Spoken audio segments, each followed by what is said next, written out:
Whether you're planning on visiting Kuala Lumpur City for the very first time during your backpacking trip all over Southeast Asia, or if you're just curious as to know what the city is like, then this video is for you. Hi, my name is Grace, and for 7 months I have solo traveled all across Southeast Asia. And for only 2 weeks out of those 7 months, I have stayed in Kuala Lumpur City. But let me tell you that 2 weeks is definitely not enough time to explore all of what KL City has to offer. And in my personal opinion, I think that KL City is actually the most underrated city visited in Southeast Asia. Yes, there are definitely people who do make stops in KL City, but it's not typically one of the first cities that people choose to visit. Usually when people start off their backpacking trip in Southeast Asia, it's usually Bangkok, Thailand, or Ho Chi Minh City in Vietnam, which are first cities to visit for obvious reasons, but I definitely do think that not enough people spend not enough time in KL City. If you guys haven't done so already, don't forget to hit that subscribe button and hit that notification bell to get notifications when dropping new videos. And I also did want to mention that if you guys are ever planning on taking your very first solo trip, or you've been thinking about it but don't know where to start, I have made a solo travel guide. So if you guys are curious on that, don't forget to check that, and I will leave that in the link in the description below. So far, if I have intrigued you enough and convinced you to hit that submit button and book your flight, let's go on and explore Kuala Lumpur City, Malaysia. Okay, so first things first, there are so many different routes on getting over to KL City. So whether or not you're planning on visiting Malaysia for a week or maybe 2 months, you're most likely going to be flying into KL City. When I entered KL City, I actually came from Manila, Philippines, and let me tell you, I was so surprised the moment I got off the plane. At that point, I was in Southeast Asia for about 6 months, and this was the first time that I have seen so many diverse people. Yes, you will be seeing a lot of travelers and expats and digital nomads when you're traveling all over Southeast Asia, but I haven't seen a country where there were so many diverse people. Not only do you have Malays, but you also have so many Chinese and Indians. And on top of that, there are a lot of expats and people traveling all around the world in Malaysia in general. By the time you get into the airport, you want to make sure that you download the Grab app. So the Grab app serves basically like the Uber of Southeast Asia. By the time I got there, I was able to call a Grab car from the airport down to my first hotel. And that ride cost me about $30 US, but if you do plan on taking the train, that'll cost you about $7 US to go. Kuala Lumpur relatively still is cheap compared to the US and Europe, for example, but in Southeast Asia, I would say that it's one of the more expensive cities, let alone it is still pretty affordable for everything that you get. And luckily, on my way over to my hotel, my Uber driver actually spoke perfect English. He guided me and he gave me so many tips and recommendations and told me so much about the city and the country in general. And to my surprise, he was telling me that a lot of locals not only know 1, but up to 4 different type of dialects and languages. It's more uncommon to meet someone who only knows how to speak 1 language. And what's actually pretty cool about Malaysia is that they have like a Malay kind of language or accent that if you're not from Malaysia or if you haven't grown around the area, then it'll probably be very difficult for you to understand law. But it was honestly really nice just being able to actually speak English and having almost everyone understand and converse with you. Not saying that people in Southeast Asia cannot speak English, but so many more of the locals are conversational in English than to that of other countries within Southeast Asia. But what really surprised me the most about Malaysia was that the moment I got into the main downtown area, that it reminded me so much of New York City. Yes, Manhattan, New York City. And at that point, I was about 6 months away from home. So being in Malaysia made me feel really secure and made me feel really comforted just because I grew up around the city. And just like New York, you know how important the subway system is. In Kuala Lumpur City, the train system is amazing. First, you want to get your rapid card at any of the stations and then you refill it up. There is a cost of 15 ringgit to activate the card, and then after that, you just fill up the card as you go. And obviously, depending on the distance and where you're going, the rides will cost you anywhere between 6 to 9 ringgit, which is equivalent to about $2 US. But the one thing that I wish KL City had was the option to be able to call motorbike drivers on the Grab app. No, they did not have that, and you have to take a car everywhere. But obviously because of traffic, it'll take you a lot longer to get to certain places. So that's why for myself, I really enjoyed utilizing the train system almost everywhere I went. But now that you're familiar with the train system, where should you stay? There are different areas that I do recommend, but if you're there for a short time and you want to be where the liveliness is, then I do recommend you staying in Bukit Bintang. Bukit Bintang is where you want to be. Not only are you in the center of the city, but it's also a great area with a lot of expats, tourists, things to do, malls, you got the pavilion, you got the train system right there, you're right next to the Petronas Towers, you got everything out there. It's in one of the most convenient locations and there are so many stores over there. You'll be walking distance from a lot of the tourist attractions, train station, you name it. But if you are looking for a more quieter area, then I do recommend that you do stay around Jalan Turun Perak. I definitely must have butchered that too, but that was about 2 to 3 train stations away from Bukit Bintang, and for me, I actually like that a little bit more just because I don't really go out a lot. I got a pretty good deal on some of my hotels, and I actually fell in love with this coffee shop called Zeus Coffee that was right underneath my hotel. And I would go there every single morning, say hi to my baristas, and I miss you guys so much. Thank you guys for treating me like family. Hey guys, thanks for my drink. I'm gonna miss you guys so much. That is the area that it stayed in, but it was relatively close and super convenient if I ever want to go to any of the other tourist attraction spots. Another thing that a lot of people, actually most people I think in the world don't know, and I don't know why this is not in the news already, but Kuala Lumpur literally has some of the best tasting food. When people ask me where's the best food in Southeast Asia, I was really torn between Malaysia and Thailand. I mean, my favorite was Vietnam because it was like the healthiest to me, but Malaysia has some of the craziest food. I honestly don't know why there are not any more Michelin star restaurants there. It is like mind-blowing. And I'm not only saying this, I'm not exaggerating. I mean, I'm a little bit dramatic sometimes, but the thing is that every single restaurant, every different type of cuisine that I had, it just tasted different. The flavor was crazy. If I had more space in my luggage, I would have bought literally all of the spices there. But you just have a mixture of Malay, Chinese, Indian food, Singaporean food, and the taste just all really combine with each other. I definitely do recommend that you guys try every single type of different cuisine that you can try when you're there. My absolute favorite was the curry laksa. Oh my gosh, I haven't had that since I was there, obviously, and I don't think there's a lot of Malay type of foods around, actually, unless I look for them, but I don't even know how to explain it. It's just like a mixture of like curry, but spicy and But what actually really did help was that the moment I got to Malaysia, I had no idea that I had met someone in New York City a few years prior to that, and that was his hometown. So he was like, hey girl, you're in my city, let me show you around. So luckily I had a local who was able to show me around all of KL City. He took me to some of the most local spots, and I wish I had more time because every single place that he took me to, they were just freaking delicious. Besides the food, one of the things that I think is important to note is that most of the country is Muslim. When I arrived in KL City, I actually got there at night, but the next morning I heard these they're not sirens, but they're just loud noises. At first, I'm not gonna lie, I was a little bit nervous and I was like, what is this? But people do pray every single day there, so if you do hear these loud noises, don't be scared or anything. But if you are also wondering and you're curious as to what the sirens are, that is just a sign that that specific time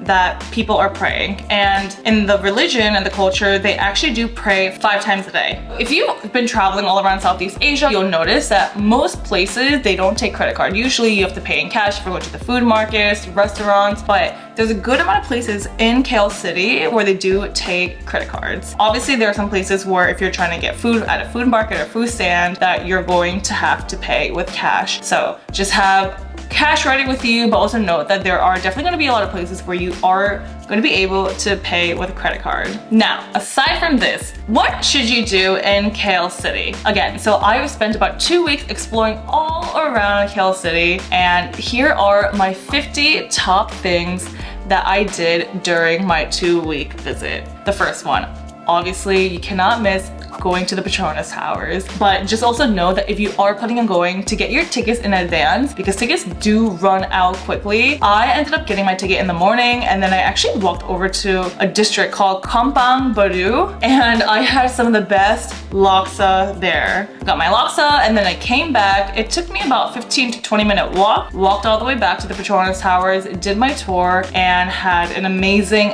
time there. Honestly, this place is spectacular. It was one of the tallest twin buildings in the entire world and you just get a 360 view of KL City. At the 41st floor of the Petronas Towers. Kampang Baru is also a district that you do want to try visiting if you have time. That is a place where they are known for their laksa or popularly known for the laksa. Third, obviously, you cannot miss the Batu Caves. I took a grab car over to Batu Caves for sunrise and I am so happy that I went early in the morning because there were barely any people there. Apparently now there are just so many people there and it's probably going to be really hard to get a clear photo of you with no one else in your shot if you're planning on trying to get that photo, but I would just recommend going there as early as you can. And then getting back into the city, there's actually a direct train. So I paid about 3 to 9 ringgit and it took me back downtown in about 20 minutes. It's super easy. So remember that also when you're there to put on some sneakers because you are going to be walking a bunch of stairs. And what's actually interesting is that I actually heard that Batu Caves years ago, they didn't have the rainbow colored steps. I actually heard that that was a more recent thing, but just the entire area itself was just really beautiful. It was really humbling and when you go in there, you'll also find people who are praying as well. So you want to make sure that you're respecting those who are praying there. Girls, you want to make sure that you're covering your shoulders and your bottoms because you are not allowed in if you don't have that covered. The fourth place on my list, well, technically the fourth, fifth, and sixth place, they're within the same vicinity as the Petronas Towers. You'll have Surya KLCC, KLCC Park, and Aquaria KLCC. So Surya KLCC, it is the mall and on the 41st and the 42nd floor, you'll be able to get access all the way up to the 41st and the 42nd floor to see the views of KL City. And right besides that is KLCC Park. It's just an outside area. So honestly, at the end of the day, it is just a very nice place to end the night. There are a lot of families out there. There's music playing, people selling foods, and it's just a vibe. And then you have the Aquaria KLCC. I personally didn't really go in myself because every time I went there, they were closed. But if you are traveling with kids, I totally recommend going there. I heard it's really such an experience. And again, the place is so big because there are just so many things to do and the area itself is just so huge. There's just not enough time to do everything you want. Okay, number 7. Obviously, as mentioned before, not only do you want to travel and explore Bukit Bintang, but you also want to go inside the pavilion. Now, the reason why I love the pavilion so much is because there's so many floors to this mall. It is huge, but they also have this outside area where they have a lot of restaurants where you can dine outside, you can go shopping. It's just a nice vibe to just like walk around and also to kind of just end off the day as well. They have this cafe there, Arabic Coffee, which I do recommend going to. And actually, they do have a location out in Brooklyn, so that really reminded me a lot of Malaysia. And if you go all the way up to the 6th floor is where you're gonna find Tokyo Street. This one actually came by surprise and I only found this place because I was literally just wandering around the mall. There's just a little part of the 6th floor where everything is just in Japanese. There's cherry blossoms, there's like the big red Japanese lantern. It just reminds you of Japan and it was just a nice place to just kind of make me relive and feel like I was actually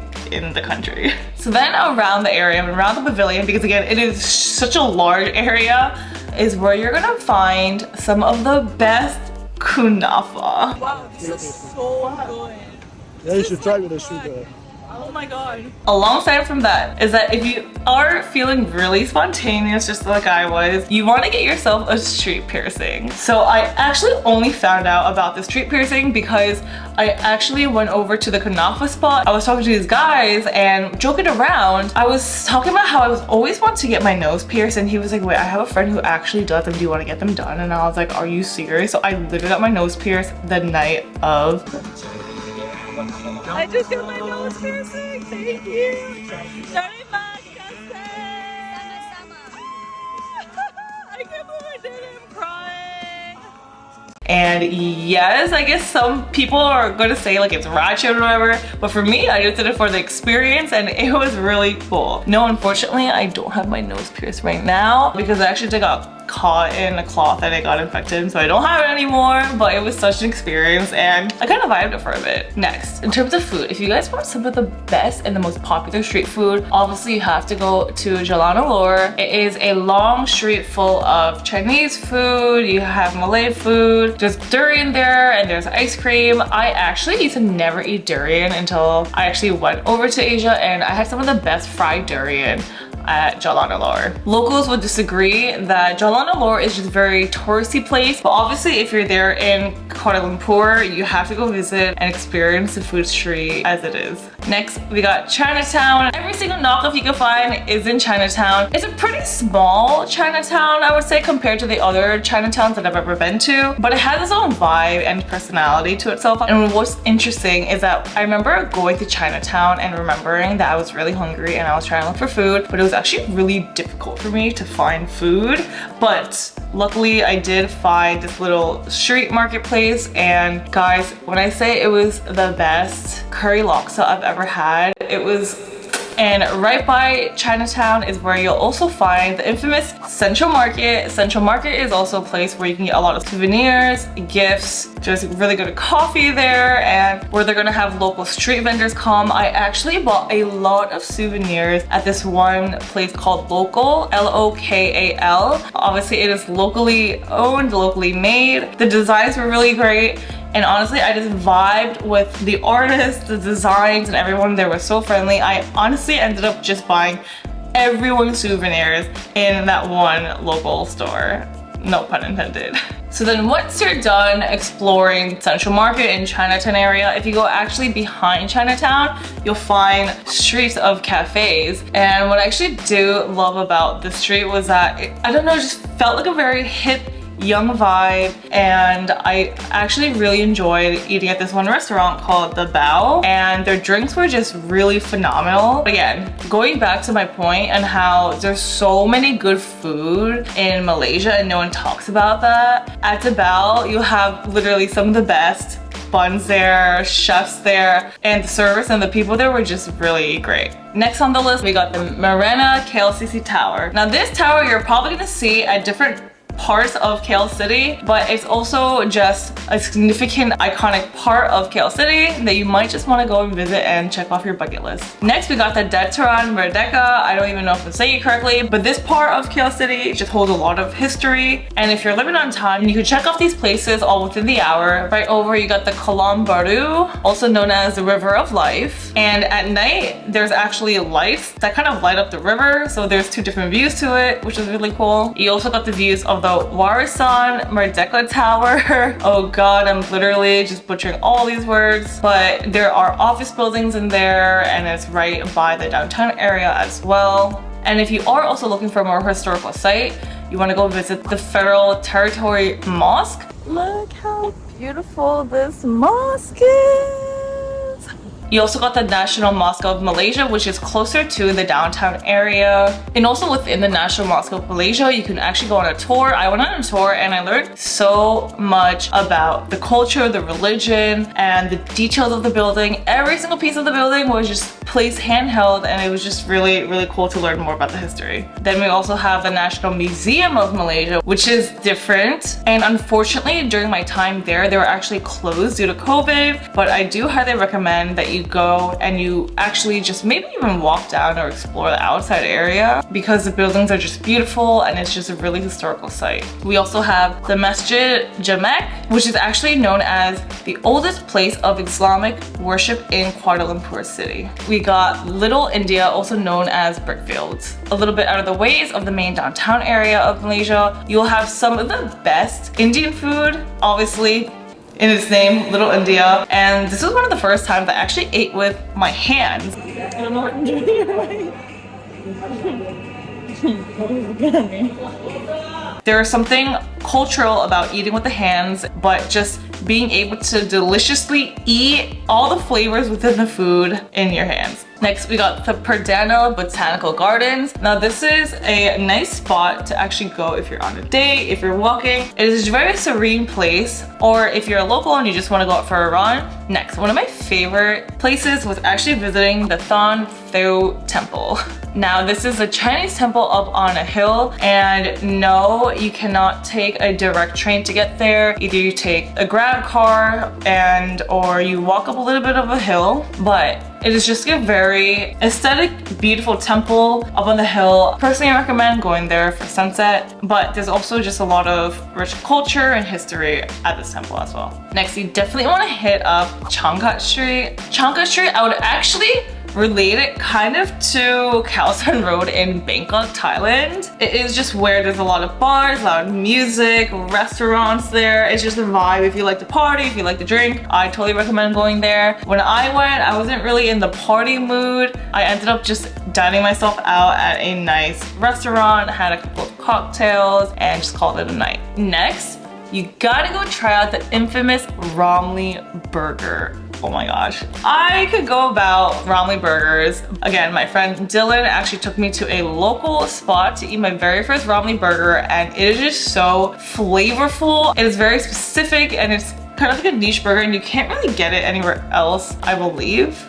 Besides within Malaysia. But I guess people could tell you the best Ramly Burger spots in different places, but I just highly recommend that you try a Ramly Burger, not just once or twice, probably 3 times, and see how you like it. Next on the list, if you are a coffee fiend like me, you gotta try out Zeus Coffee. Now Zeus Coffee is kind of like the Starbucks of Malaysia, and Zeus is only in Malaysia, but they're literally just everywhere, all over. And you might also be thinking, why would I want to go to a Malaysian franchise coffee store when I'm there? Why can't I try anything else? But their coffee is great. They have a lot of different types of flavors on their menu, and it is just a vibe, and you can't get anywhere else. And plus, they also have rice straws, and that was the first time I've ever used a rice straw before in my life, and I just thought it was really cool. But I also think the littlest things are just like really cool.